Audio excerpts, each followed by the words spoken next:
Les amis, comment vous allez?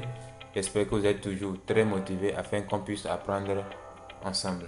Nous allons apprendre à développer une application de gestion de bout en bout avec les technologies Spring, Angular et Jasper Report.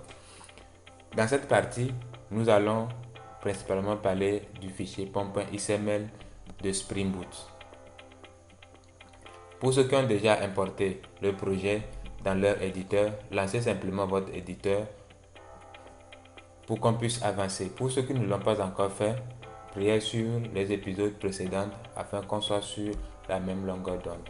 Donc, ceux qui ont déjà lancé leur éditeur, dans l'explorateur de projet, vous avez la liste de vos projets où nous avons aussi notre projet qu'on a importé dans l'épisode précédent, nommé Spring. Donc, vous cliquez sur la flèche, d'accord, à gauche du nom du projet. Et dans la liste du haut vers le bas, vous avez le fichier pom.xml. Vous double-cliquez sur ce fichier-là.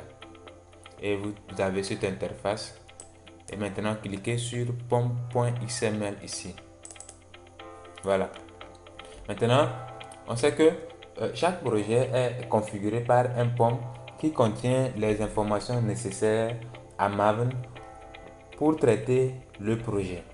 Donc, quelles sont ces informations nécessaires? Il s'agit du nom du projet, le numéro de version, les dépendances vers d'autres projets. Donc, dans cette partie, nous allons principalement parler des dépendances. Pour les autres parties, pour tous ceux qui ont des questions, vous pouvez les poser et je vais vous expliquer. D'accord? Donc, les dépendances, c'est quoi en fait? C'est rien de compliqué en fait. Supposons que vous êtes en train de développer une application qui a besoin de la liste de toutes les villes du Togo. Comment vous allez faire? Vous allez vous mettre à saisir toutes les villes du Togo. C'est du temps. Peut-être qu'il y a déjà une personne lambda qui a développé un projet juste pour lister les villes du Togo. Qu'est-ce que vous allez faire? Vous déclarez le projet de cette personne lambda dans votre projet comme une dépendance et votre projet télécharge le projet de cette personne lambda dans votre projet. D'accord? Maintenant, vous n'avez qu'à appeler toutes les méthodes nécessaires afin d'avoir la liste des villes du Togo. Donc, nous allons voir concrètement comment est-ce qu'on peut appeler une dépendance dans le fichier pom.xml. Donc, en descendant un peu, vous allez voir une grande balise appelée dependencies dans laquelle vous avez maintenant l'ensemble des dépendances de votre projet. Donc, chaque dépendance maintenant est entourée de la balise dependency. Maintenant, qu'est-ce qu'on va faire? Nous allons essayer d'importer une dépendance. Avant d'importer la dépendance, on va voir c'est quoi l'importance de la dépendance que nous allons importer. Sur ce, allons dans le dossier source main Java, puis dans le package comme tuto.spring et double-cliquons maintenant sur la classe application.java. Donc ici, remarquez que j'avais fait une erreur. Au lieu de mettre Spring, j'ai mis Spring. Donc, je modifie ça. D'accord? Et j'enregistre. Maintenant, on va démarrer le projet.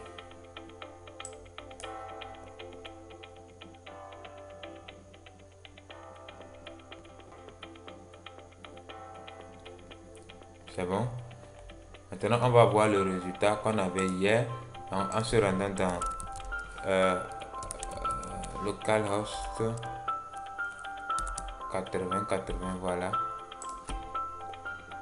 Et là, on a soyez les bienvenus dans Spring Boot. D'accord? Maintenant, le P est là. Maintenant, à supposer que je veux juste maintenant mettre Spring et non Spring Boot. D'accord? Donc, j'ai modifié, j'ai enregistré. D'accord? J'ai enregistré. Maintenant, allons-y. Voilà. Ça n'a pas modifié. C'est toujours Spring Boot. Or, ici, j'ai changé. Donc, afin que ça puisse prendre ma mise à jour en compte, je dois arrêter le serveur et le redémarrer. Donc, nous allons ajouter une dépendance qui va nous permettre de détecter les mises à jour et redémarrer le serveur automatiquement. C'est bon? Donc, pour le faire, on retourne dans notre fichier pom.xml. Maintenant, il s'agit de quelle dépendance? La dépendance, en fait, s'appelle Spring Boot DevTool. D'accord? Spring Boot DevTool, on va le chercher. Spring Boot DevTools. D'accord?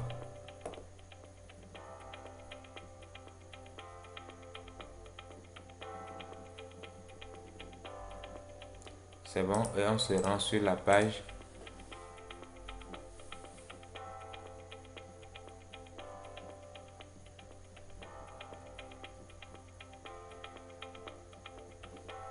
Voilà. Donc maintenant, j'ai la dépendance. D'accord, la déclaration de la dépendance ici. Donc, qu'est-ce que je vais faire? Je copie la dépendance que je viens coller. D'accord, on a la dépendance de MySQL juste après. Maintenant, je colle ma dépendance. Donc, il faut formater. Donc, je formate et puis j'enregistre. Donc, en enregistrant, vous allez voir que ça écrit Building Workspace. Donc, c'est en train de télécharger la dépendance. Donc, c'est bon. La dépendance est téléchargée. Maintenant, qu'est-ce qu'il faut faire? Il faut arrêter le serveur et le redémarrer.